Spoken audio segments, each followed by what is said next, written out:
Constituição foi ser escrita lá em 88, o fundamento era a cara do Brasil, era o retrato do Brasil que nós queríamos criar naquele momento. A estrutura dessa construção chamada Brasil, a fundação ou a base sobre a qual se construiria o Brasil, já existia. Então nós temos lá vários fundamentos, como vamos ver aqui. Por exemplo, democracia. O Brasil é uma democracia, pessoal? Em 88, quando nasce a Constituição, ele era uma democracia? Sim ou não? Uma democracia boa ou ruim? Não interessa. O que interessa é que ele já era uma democracia. Então, é uma realidade do Brasil a ideia de ser democrático. Então, essa ideia, democracia, não pode ser algo que nós vamos lutar para conquistar. É algo que nós já temos, o Brasil é uma democracia, e que vamos buscar aperfeiçoar no dia a dia. Tá certo? Vamos ver quais são os fundamentos, objetivos e princípios de relações internacionais. E quando a gente terminar de ver tudo isso, eu volto nesse comecinho para mostrar para vocês essa diferenciação. Tá ok? Bom, o artigo 1º da Constituição começa dizendo lá: a República Federativa do Brasil, formada pela união indissolúvel de Estados, Distrito Federal e municípios, constitui-se em Estado democrático de direitos e tem como fundamentos. 2 pontos e vem lá alguns incisos. Presta atenção que tem algo que a gente tem que perceber aqui, porque é muito sutil. Primeiro vem essa frase toda aí dizendo que a República Federativa do Brasil não sei o que, isso que lá, e vem assim, e tem como fundamentos. Fica parecendo que os fundamentos só vão começar depois dos 2 pontos ali do artigo 1º. Não. Já no caput do artigo 1º, eu tenho vários fundamentos. Eu tenho vários fundamentos sendo tratados. Então, vamos observar aqui comigo. 1.1, fundamentos. O artigo 1º começa trazendo para a gente um fundamento. Já na primeira frase nós temos a República Federativa do Brasil. Foram várias coisas ditas aí já. Primeiro, o primeiro fundamento que a gente traz é a forma de governo.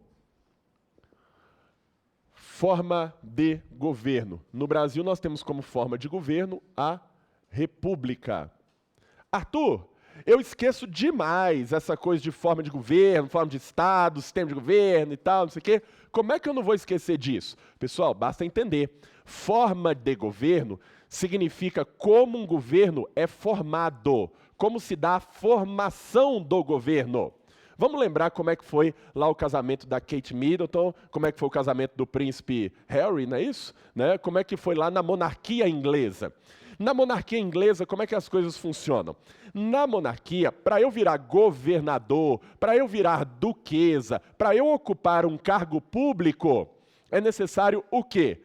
A decisão parte de um ponto central. Qual que é esse ponto central? A coroa inglesa. Não estou falando da rainha não, né? Estou falando assim da coroa como a casa, né, da Inglaterra. Vejam, quando vai ser nomeado um senador, essa decisão parte de um ponto só.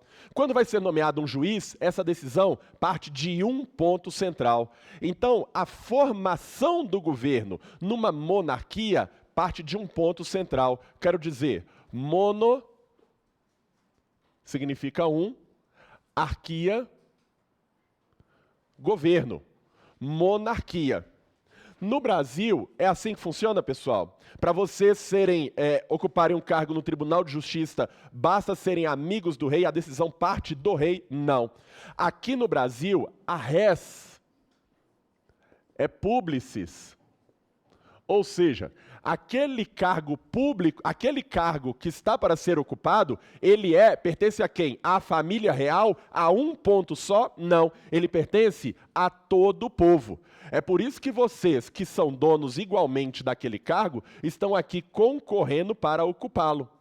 Então, a formação do governo no Brasil se dá como? Ela está aberta a todos do povo. Por quê? Porque essa coisa, esse troço, para nós mineiros, né? Esse trem é de todo mundo. Então, a res é publicis. A formação do governo se dá entendendo essa ideia de que a coisa é de todo mundo, e não que a coisa é de uma família só, de uma coroa só, de um imperador só, e assim por diante. Tá claro isso? Então vamos confundir forma de governo? Nunca mais, Arthur. Aprendi que forma de governo é república no Brasil. República é a forma de governo no Brasil. Cai isso? Cai. É o básico, mas cai. Bom, então o artigo 1º continua. A República Federativa do Brasil. O que é federativa? Federativa, eu estou falando sobre forma de Estado. É óbvio que eu não estou falando da forma geométrica do Estado. O Brasil é um círculo, é um quadrado, tem a forma de um coração, né, tem a forma da bruxa. Não é isso não. Eu quero saber como o Estado é formado. Mas formado em que sentido? Ele tem duas formas para ser, no sentido de organização político-administrativa. Ou ele seria um Estado centralizado, com todas as decisões partindo de um só centro de poder, ou ele é um Estado federal, com a descentralização do poder. Só para vocês entenderem, acompanhe aqui comigo, por favor. Quando o Brasil era um império, lá na época da colônia, viramos logo depois um país independente, passamos a ter um rei aqui, um imperador. Esse imperador, Dom Pedro aqui, ficava no Rio de Janeiro, que era a capital do Brasil. O Brasil, ele não era dividido em estados. Ele tinha divisões, ele tinha uma divisão que, na realidade, era em capitanias hereditárias. Capitanias hereditárias.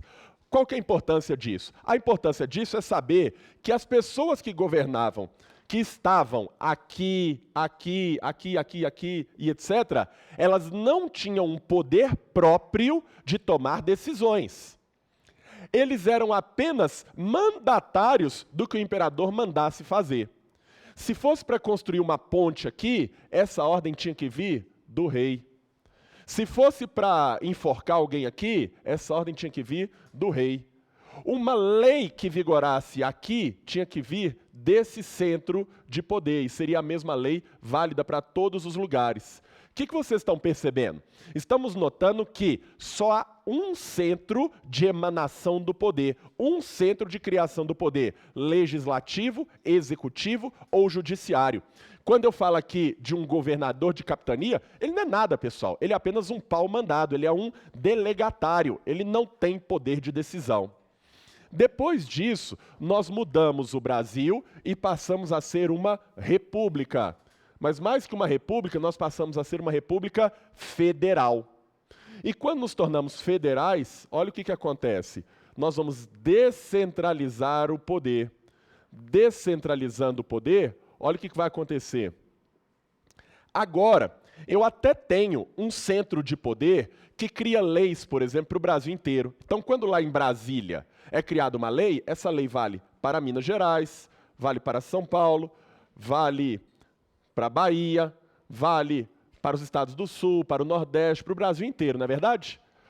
Um centro de poder por enquanto.